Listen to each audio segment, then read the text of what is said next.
Amen. Que Dieu vous bénisse. Amen. Amen. Je bénis grandement l'Éternel ce matin pour la grâce qu'il vient de me donner de se tenir devant. Je vais encore vous déranger une seule fois. Je vais vous demander de vous tenir debout pour le respect et l'honneur de la parole de Dieu. Et je vais demander à tout et chacun de nous de tenir sa Bible. Et nous allons lire ensemble. Je vais avoir 3 lecteurs, des bons lecteurs. Nous allons lire 3 passages. Amen. Je voudrais avoir 2 mamans qui savent très bien lire. La première va ouvrir 1 Samuel. 1 Samuel chapitre 18. Elle va commencer au 1er verset. Et elle va s'arrêter au 7e verset. Quand elle finit, la deuxième maman va prendre. Elle va prendre aussi 1 Samuel. Chapitre 20. Du 1er au 7e verset. Et je vais avoir un papa qui va aussi nous lire, ou un garçon. Genèse chapitre 18. Il va aussi commencer au 1er verset. Et il va s'arrêter au 7e verset. Je vais me répéter. La première dame, elle va lire 1 Samuel chapitre 18. Du 1er au 7e verset. Et la deuxième maman va lire 1 Samuel chapitre 20. Du 1er au 7e verset. Et le troisième sera un papa qui va nous lire dans Genèse chapitre 18.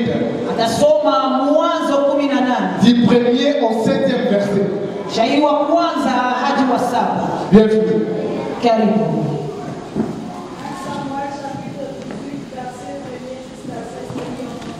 Amen. David avait achevé de parler à Saoul, et dès lors l'âme de Jonathan fut attachée à l'âme de David, et Jonathan l'aima comme son âme. Ce même jour, Saoul mettra David et ne laissa pas retourner dans la maison de son père. Jonathan fit alliance avec David parce qu'il aimait comme son âme. Il ôta les manteaux qu'il portait pour le donner à David et lui donna ses vêtements, même son épée, son arc et sa ceinture. David allait et réussissait partout où l'envoyait Saoul et fut mis par Saoul à la tête de gens de guerre. Et il plaisait à tout le peuple, même aux serviteurs de Saoul. Comme il revenait lors du retour de David, après qu'il eut tué le Philistin, les femmes sortirent de toutes les villes d'Israël au devant du roi Saoul, en chantant et en dansant au son de tambourins et de triomphe, et en poussant de cris de joie. Le verset 6, les femmes qui chantaient se répondaient les uns aux autres et disaient, Saoul a frappé ses mille et David ses 10 000. Amen. La deuxième maman. Maman wapili. 1 Samuel chapitre 20. Samueli wa kwanza Du 1er au 7e verset. Mshairi wa kwanza hadi wa 7. Je lis au nom de Jésus. Amen.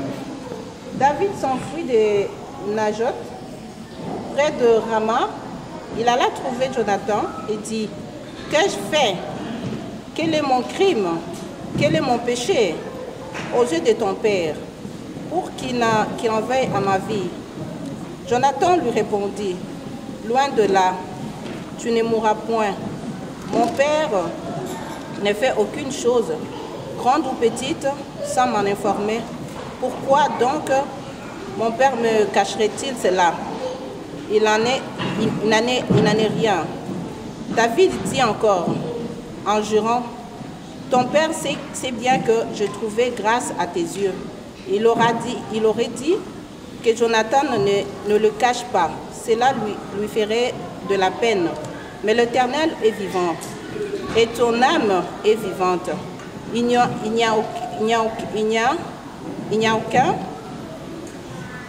qu'un pas entre moi et la mort.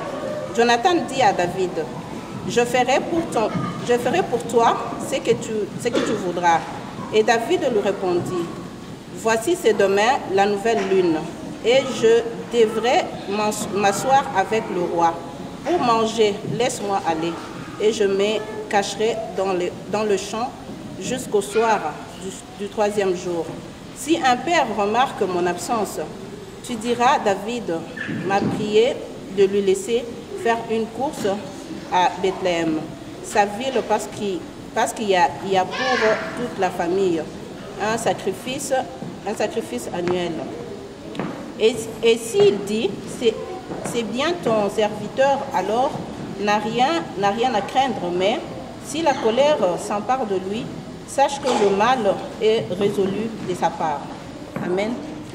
Amen. Le 7e verset du 18e chapitre de Genèse, je vais lire au nom de Jésus. Amen. Genèse chapitre 18, le verset 7. L'Éternel lui apparut au chêne de Mamré, tandis qu'il était assis à l'entrée de sa tente pendant la chaleur du jour. Il leva les yeux et regarda. 3 hommes étaient debout près de lui. Quand il les vit, il courut en leur rencontre. Depuis qu'il entrait de sa tente, se prosterna en terre et dit, Seigneur, si je peux obtenir cette faveur de ta part, ne passe pas, je te prie, loin de ton serviteur. 4. Qu'on apporte donc un peu d'eau pour vous laver les pieds. Reposez-vous sous cet arbre. J'irai prendre un morceau de pain pour vous réconforter. Après quoi, vous passerez votre chemin. Ainsi, vous ne serez pas passé en vain chez votre serviteur. Ils répondirent, oui, fais comme tu l'as dit. Abraham alla vite dans sa tente vers Sarah et dit vite, 3 mesures de fleurs de farine, pertris et fait des gâteaux. Abraham courut vers les batailles et prit un veau tendre et bon et le donna à un jeune serviteur qui l'appêtera vite.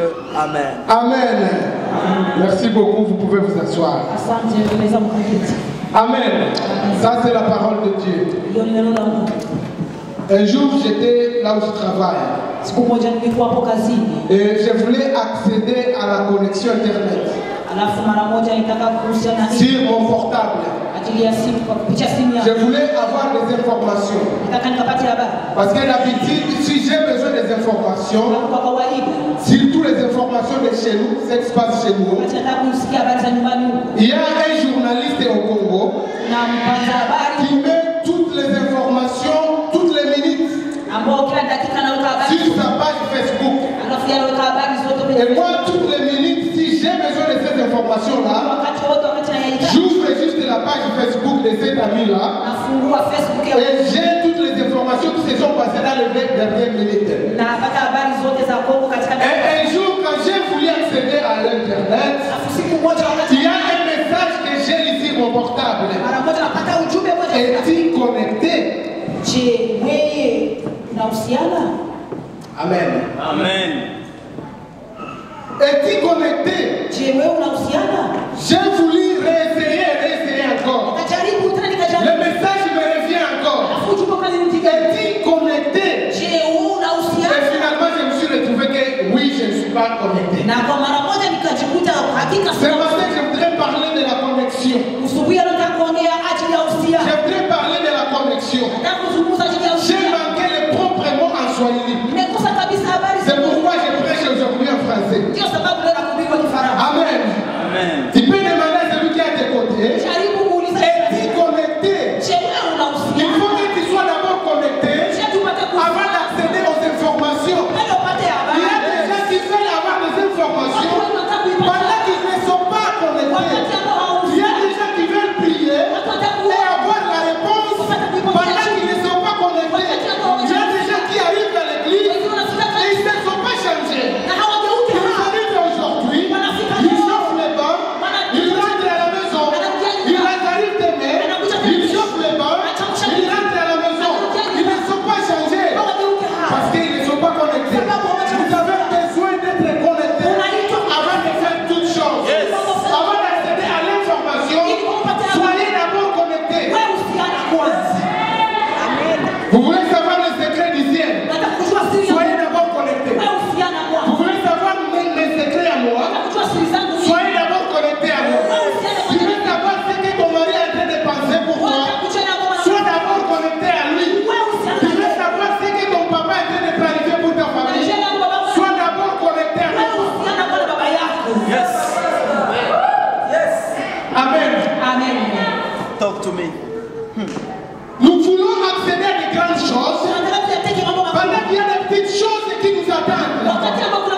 Et là, il a bousillé son argent dans la débauche. C'est la Bible qui me le dit. Il a bousillé tout son argent dans la débauche. Et à un certain moment, il lit des faits dans ce pays-là. Et il s'est dit une chose. Mais pourquoi je suis en train de souffrir? Je dois rentrer chez mon père. Je vais confesser mes péchés. Je vais lui dire que papa, je ne suis même plus digne d'être appelé ton fils. Je voudrais que tu me pardonnes et que tu me comptes parmi tes serviteurs. Pas parmi tes fils ou tes enfants, mais je voudrais que tu me comptes parmi tes frères, parmi tes serviteurs. Les frères qui étaient restés dans la maison, ils restaient là comme les fils de son papa. Mais ils ne savaient pas la relation qu'il entretenait avec son père. Et la Bible me dit que quand les frères est revenu de là où il était parti, son frère qui était resté dans la maison, il était parti au champ quelque part. Et quand il est revenu, il y avait la musique et les danses dans la maison. Parce que tout le monde qui était parti est revenu encore dans la maison. Et quand il est revenu, son papa a dit non, non. Je ne vais pas rester indifférent dans cette situation. Je vais tuer la vache la plus grasse. Et puis il a fait un grand festin. Mais son frère qui était resté dans la maison, il n'était pas content de ça. Vous savez, c'est bon d'être fils. C'est bon d'être enfant dans la maison. Ça ne suffit pas. Mais la relation que tu as avec ton frère, avec ton papa, c'est ce qui importe. Amen. Amen. C'est bon d'être membre de l'église. Mais la relation que tu as avec cette église, c'est ça qui importe le plus. Parce que nous, on peut te voir physiquement pendant que tu n'es pas ici. Mais si tu as une relation que tu entretiens avec ton église, personne ne peut te convaincre que tu n'es pas membre de l'église. Parce que toi, tu sais qu'il y a une relation intime, une relation personnelle avec cette église. Yes. Amen. Amen. Et le frère a dit ceci. Papa, j'ai été dans cette maison pendant longtemps. Tu n'as jamais fait cette chose. Tu n'as jamais organisé un festin pour moi. Mais comment c'est lui qui est parti, à qui tu as donné des biens, à qui tu as donné sa part, il est parti, il revient encore dans la maison, et puis tu fais un festin pour lui. Ce n'est pas possible. Il était dans la maison, mais il n'avait pas de relation avec son père. Il n'avait pas une bonne relation avec son père. En d'autres termes, il n'était pas connecté. Il n'était pas connecté à son père. Il était là-bas, mais en état ailleurs.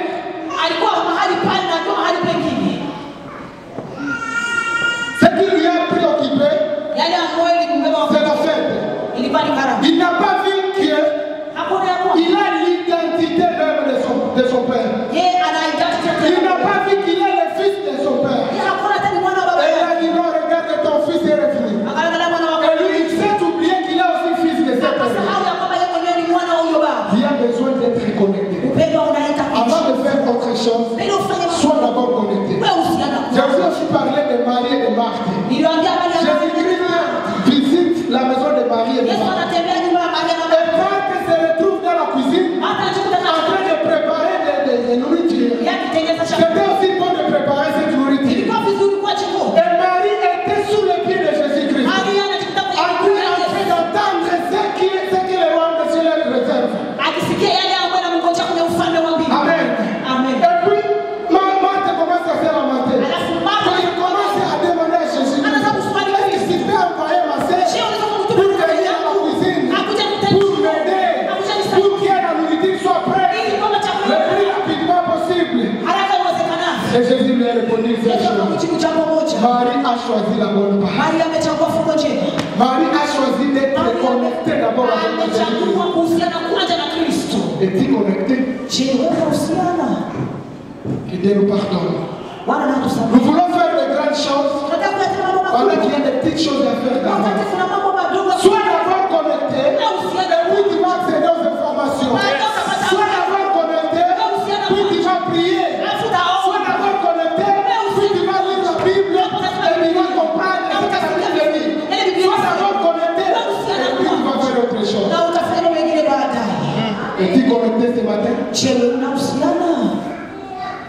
Amen. J'ai cherché la définition du mot connecté à l'internet et partout dans les livres. Je n'ai pas trouvé la bonne définition. Et la première définition que j'ai trouvée par hasard, ça me disait que la connexion c'est un lien des choses les unes entre les autres. C'est un lien des choses les unes avec les autres. Et puis j'ai retrouvé une autre définition qui me disait que la connexion, ça peut être un lien des hommes entre ces hommes.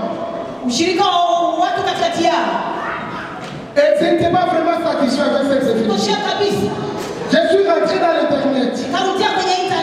Et il y a une définition qui m'a touché au cœur. En informatique, on l'a défini ainsi. C'est une connexion internet qui est un lien qui relie une machine au reste du réseau mondial. Il y a une machine ici qui veut relier ta machine au reste de toutes les machines qui se trouvent dans le monde. Il faut qu'il y ait une connexion. Amen. Amen. Si nous sommes ici, nous sommes un dans le Seigneur. Nous voulons être connectés aux autres qui sont en train d'adorer Dieu partout dans le monde. Il faut que nous soyons connectés. Et cette connexion, c'est ce que j'appelle le Saint-Esprit. C'est le Saint-Esprit qui nous relie tous. C'est le Saint-Esprit qui nous met ensemble. C'est le Saint-Esprit qui fait que nous soyons un dans le Seigneur. Nous faisons souvent des choses différentes parce qu'on n'est pas réunis, on n'est pas reliés par le Seigneur. Tu veux connecter ton appareil téléphone aux autres téléphones qui sont dans le monde. Il faut que tu aies d'abord la connexion. Tu veux appeler au Congo, sois d'abord connecté. Tu veux appeler au Rwanda, sois d'abord connecté. Si tu n'as pas de connexion, tu ne vas pas faire l'appel. En autre terme, tu veux prier Dieu, sois d'abord connecté. Amen. Est-ce que nous sommes ensemble jusque-là? La connexion relie des choses. C'est une relation entre des choses. C'est une relation entre des personnes. C'est aussi une relation entre toi et ton Dieu. Tu dois être d'abord connecté avant de découvrir ce qu'il est en train de passer pour toi. Amen. Nous venons de lire des versets bibliques. Nous avons lu 1 Samuel chapitre 18. Là, nous voyons les nouvelles de David. Nous savons bien que David a été dans une maison pauvre. Mais Dieu l'a choisi pour être un jour le roi d'Israël. Et un jour, les enfants d'Israël étaient au front. Si tu commences au chapitre 17, tu vas voir comment David a vaincu après avoir tué les géants Goliath. Il a tué les géants Goliath. Et il est rentré. Et il y avait un roi en Israël qui s'appelait Saül. Et Saül a vu que ce n'est pas normal. C'était pas facile. Parce que ces géants, ils intimidaient tout Israël. Et il y a un petit bonhomme qui s'est permis de tuer. Non, je vais garder ce bonhomme dans ma maison. Le roi Saül, il a gardé David dans sa maison. Amen. Ça, c'était le premier signe de connexion. David vient de se connecter directement avec Saül. Et la Bible me dit ceci. Saül avait son fils qui s'appelait Jonathan. Et Jonathan, il a beaucoup aimé David. Il a fait un serment avec David. La Bible me dit ceci. Il a ôté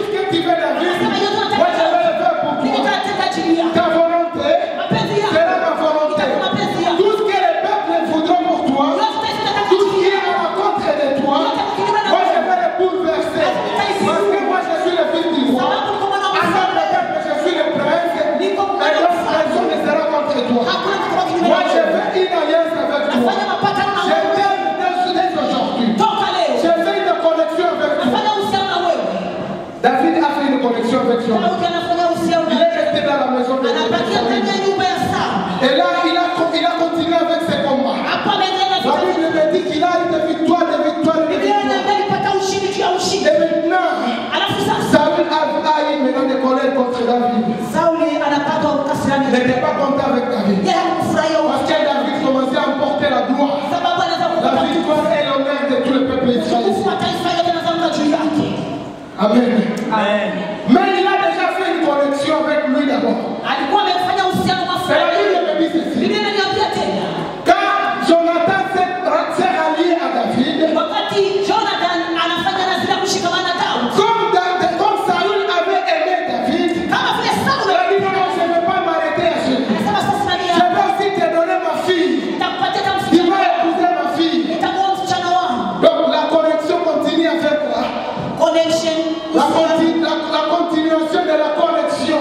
uhusiano unaendelea, La continuation de la connexion. uhusiano unaendelea. Saül a dit moi je vais te garder dans la maison. Sauli anaanza kusema Et nitakupatia, il a dit ensuite je vais te donner ma fille. anasema nitakupatia msichana Et wangu, le frère de sa fille a dit non, non. na ndugu yake Moi aussi je vais t'aimer. na mimi nitakupenda, Ma volonté sera ta volonté. penzi yangu yatakuwa Je vais penzi te yako, donner tout ce que j'ai. nitakupatia yote nilionayo. Amen.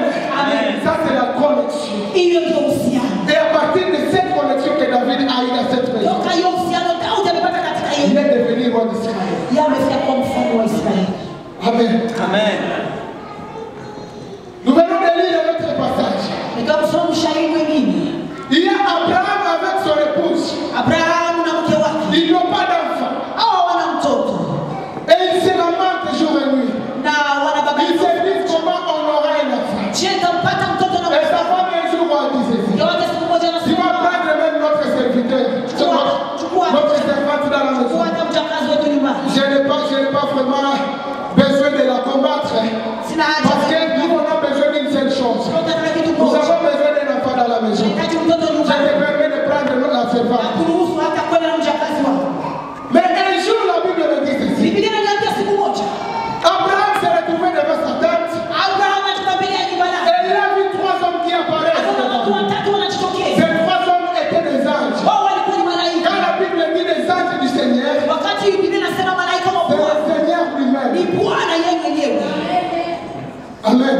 Amen. Quand la Bible, partout dans la Bible, quand tu vas lire l'ange du Seigneur, Wakati unatasoma Biblia, malaika wa Bwana c'est le Dieu lui-même. ni Mungu yeye mwenyewe. Et la Bible me dit l'ange du Seigneur, Biblia inasema malaika wa il Bwana est apparu à trois personnes. anajitokeza katika hali ya watu watatu Devant Abraham. mbele ya Abrahamu. Et Abraham s'est dit une chose. Abrahamu anatengeneza jambo Je moja, ne peux pas laisser ces hommes. sitaacha Je hao vais watu. faire quelque chose pour eux. Nitafanya kitu ajili Vite, yao. il a couru dans sa maison. Haraka ndani ya Il nyumba a demandé à sa femme. anasimu Il jamaa, dit, on va préparer un mets. unajua andaa On mchuzi, va préparer une nourriture. andaa mchuzi, On va donner à ses serviteurs. utapatia hao Parce que c'est moi qui viens d'un pays lointain. sababu naona wanatoka katika nchi ya mbali. Et ils doivent être fatigués. Shetu wapata kuchunga. La Bible me dit ceci. Biblia inaniambia Cette famille a accueilli ces hommes. hiyo jamaa inapokea hao, Ils ont donné une bonne nourriture. wanapatia chakula mzuri, Et tout ce qui s'est passé, vous le connaissez na bien. yote ilipitikana huko, mnayajua Et vizuri. ils se sont en allés ces trois hommes. Na hao watu watoka Et katika maintenant, en cours du chemin, alafu njiani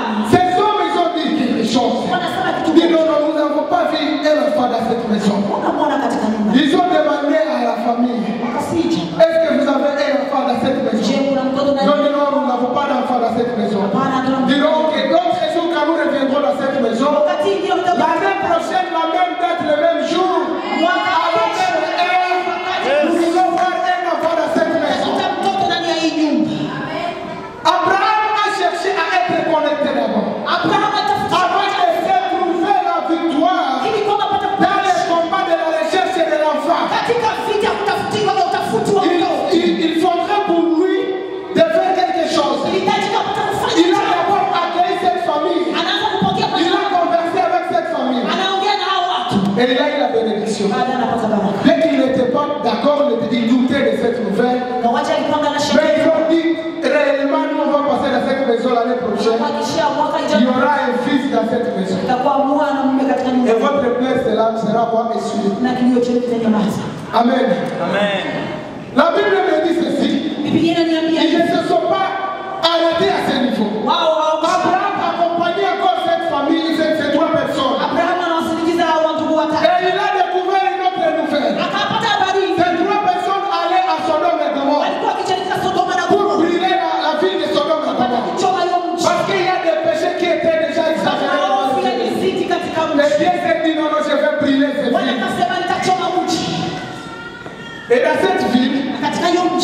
Il y avait son frère, son cousin. Qui s'appelait l'autre avec sa famille.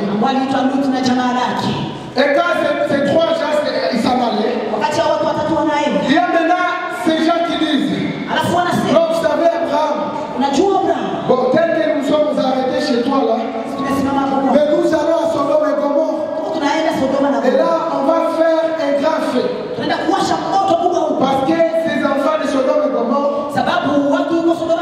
ils ont fait beaucoup de péchés qui ne plaisent pas aux yeux de l'Éternel. Et nous allons brûler ces villes. Abraham s'est retrouvé qu'il y a son frère et sa famille. Et Abraham a commencé à intercéder pour sa famille. Il parle de ces hommes. Et là, si vous retrouvez 50 personnes dans cette ville, vous allez toujours brûler cette ville. Vous allez encore brûler la ville. Et les hommes ont dit non. Si on retrouve 50 personnes, on ne va pas brûler la ville. Et Abraham s'est retrouvé non quand même. Ma famille ne compte pas au nombre de 50. Il a descendu de 50 à 40. Si vous retrouvez 50, vous allez encore brûler la ville. Abraham était déjà connecté à ses anges. Et ces anges ont fait le secret à Abraham.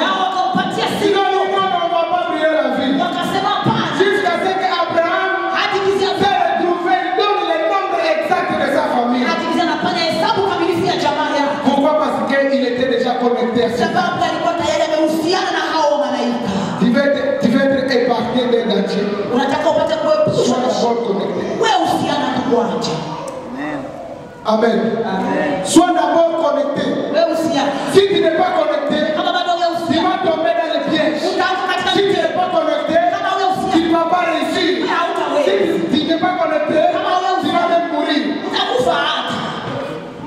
Mais si tu es connecté, tu sauras que devant toi il y a la mort. Si tu es connecté, tu sauras que devant toi il y a un danger. Et tu vas l'échapper. Quelqu'un dit Amen. Amen. Vous savez, il y a des dangers. Si tu n'êtes pas connecté. Il y a des problèmes. Si vous n'êtes pas connecté. Et le premier problème, le premier danger, si un chrétien n'est pas connecté, si quelqu'un n'est pas connecté, il n'a pas l'accès à son identité. Il n'a pas accès à son identité. Il n'a pas accès à son témoignage. Si vous lisez dans 1 Jean chapitre 5, on n'en pas lu ce verset.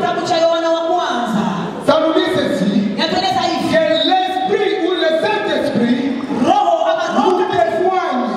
Et donc avant que le monde te témoigne, avant que le ciel te témoigne, toi tu te reconnais d'abord en tant que tel. L'Esprit de Dieu qui est en toi va te convaincre que tu es tel. Si tu es péché, avant que quelqu'un te dise que toi, mon cher, tu es péché, toi tu le sais déjà que tu es. C'est vrai ou faux? Et Dieu nous aide. Si tu n'es pas connecté, tu n'auras pas accès à ton identité. Tu sais, quand nous ouvrons nos pages Facebook, c'est un peu difficile même peut-être si tu ne te souviens pas de ce que tu avais inscrit là-bas.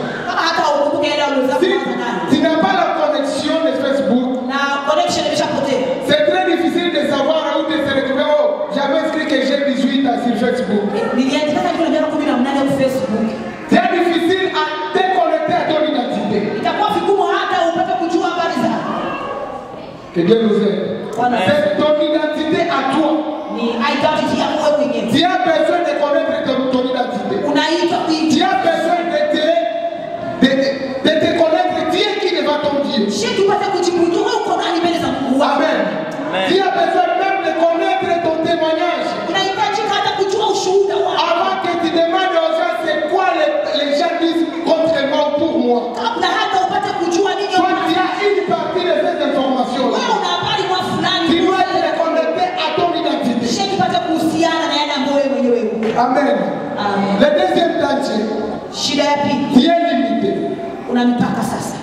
Que Dieu nous pardonne.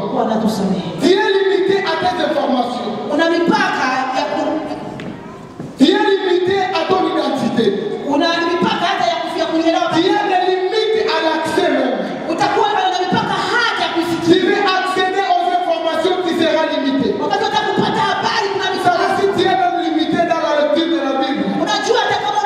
Tu ne sauras même pas l'interprétation, c'est ce que dit la Bible. Quand tu vas seulement dire non. Et quand Paul écrit à son fils spirituel Timothée, il va prendre un peu de vin pour les problèmes de ton femme. Et toi tu vas dire oh non, la Bible nous dit de prendre un peu de vin. Tu ne sais pas pourquoi Paul avait écrit ça. Tu es limité à cette information-là.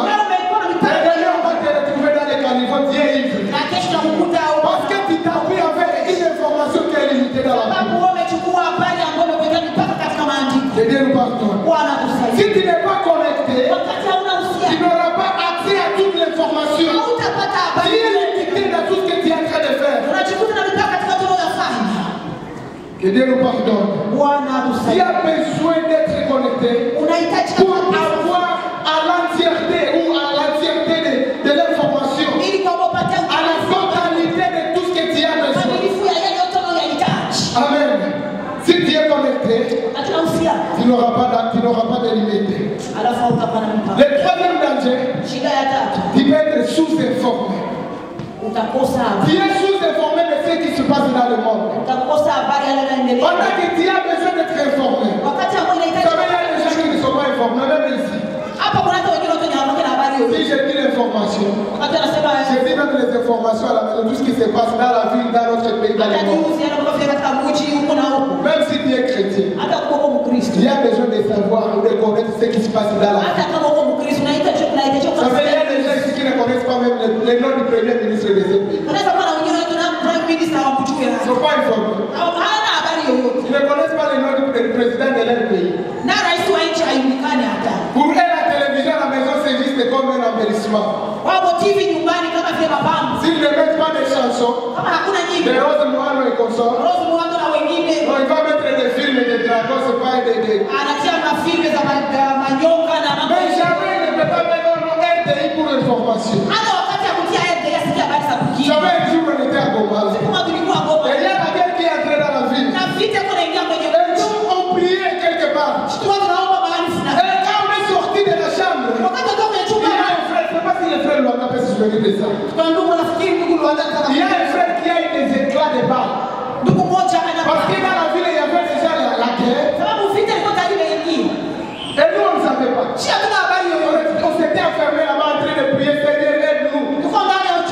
Seigneur, nous avons des projets. Seigneur, nous voulons que tu fasses ceci. Mais le frère, juste en sortant de la chambre, il a eu des éclats de balles.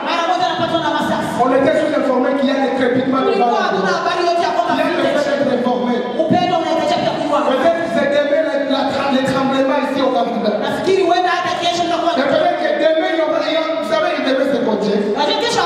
Il y aura d'autres personnes qui ne sont même pas informées. Ils vont se retrouver à l'école. Ils vont se retrouver à leur travail. Parce qu'ils n'ont pas d'informations. Il y a besoin d'être informé.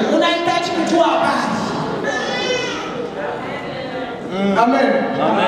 Tu as besoin d'être informé de la parole de Dieu. Tu as besoin d'être informé de ce qui se passe au ciel. Il y a un plat qui est en train de se faire au ciel. Il y a aussi un plat qui est en train de se faire dans l'enfer contre toi. Les démons se réunissent contre toi, contre ta famille. Mais comment tu vas les savoir si tu es tu n'as pas besoin de l'information. Mais entre dans la prière. Tu auras les secrets. Tu sauras ce qui se passe contre toi. Les plans qui sont en train de se planifier contre toi. Tu les sauras. Mais si tu es sous-informé, tu vas tomber dans les pièges. Amen. Beaucoup de gens sont sous-informés. Je vous encourage à être informé. Soyez informés des nouvelles. Ce qui se passe dans le monde. Ce qui se passe dans ton pays. Ce qui se passe dans ton église. Ça c'est matériellement. Spirituellement. Soyez informés. Cherchez l'information. Cherchez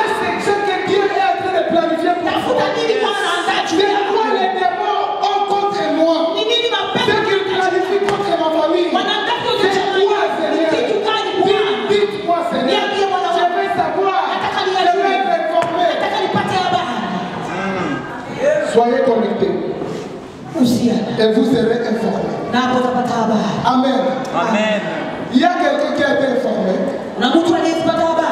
Et il marchait avec son serviteur. Et quand il marchait avec son serviteur, la Bible me dit qu'il y avait les enfants, les fils des prophètes. Et ils ont dit à ce serviteur qui s'appelle Élisée, c'est dit que ton maître doit être élevé aujourd'hui. Il y a un enlèvement qui se prépare pour ton maître aujourd'hui.